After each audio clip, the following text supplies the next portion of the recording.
SES Defender of Freedom uploading data log for day 64 and 65 of the Galactic War. Hello Data Archive, we are still facing an uphill battle against the automaton Reclamation.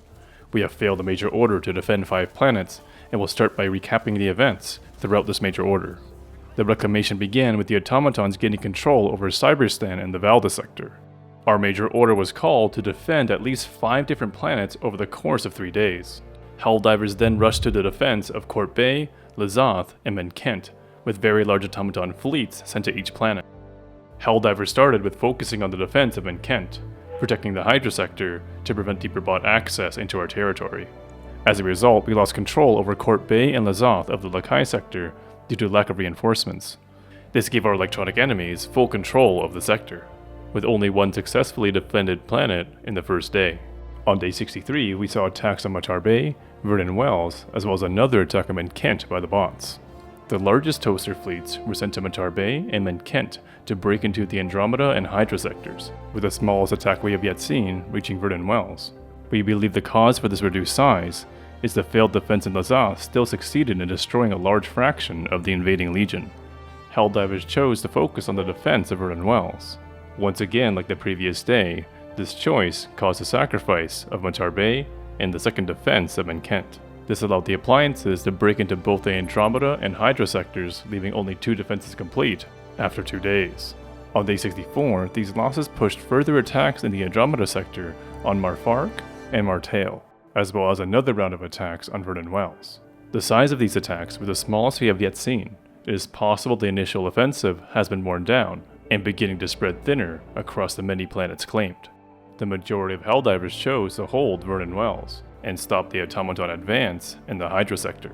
The defense proved to be very challenging, with the initial impression seeming like all 3 defenses would not succeed. Fortunately, the Helldivers were able to clutch the victory in Vernon Wells and made a successful defense of the planet with only 1 hour remaining in the attack.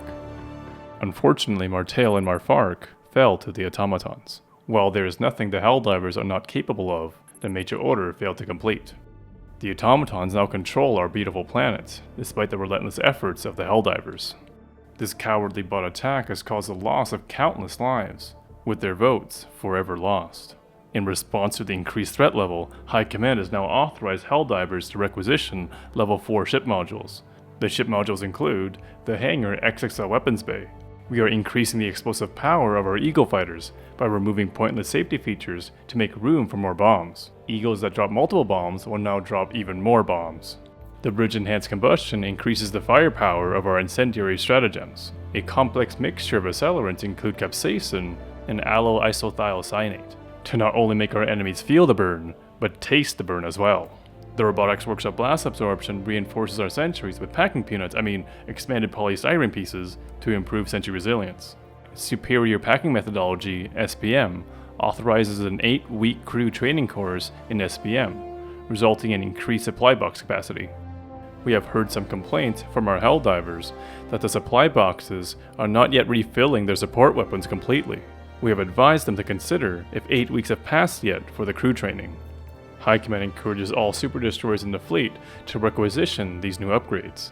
Beyond the ship modules, the new Democratic Detonation War Bond has also been made available. The new explosive weaponry has been very effective against the automatons, as well as more easily destroying their fabricators. Following this on day 65, High Command has issued a new major order, with a new coordinated defense strategy that will work better to focus our fleet against our electronic adversaries. Instead of spreading our numbers out too thin, we are ordered to focus on the liberation of Menkent and Lazath, coined the Menkent Line. Holding these planets will give our SEEF engineers the ability to implement orbital defense countermeasures against our enemies to fend off their attacks. This is a necessary strategic move to prevent the automatons from reaching even deeper in our territory with their cowardly attacks. By the end of day 65, liberation of Menkent is nearly halfway complete, and the initial footholds are establishing in Lazath. On the Terminid front, there have been defenses in both Krimsica and Halmire. Despite the new farms introduced on these planets, it seems the bugs are revolting. Unfortunately, these defenses have been lost as necessary sacrifices, as we have been deploying the majority of our forces in defense against the automaton's Reclamation. This concludes this data log for day 64 and 65 Data Archive. We are making steady progress on the liberations of Menkent and Lazath, and will continue the fight to secure the Menkent Line.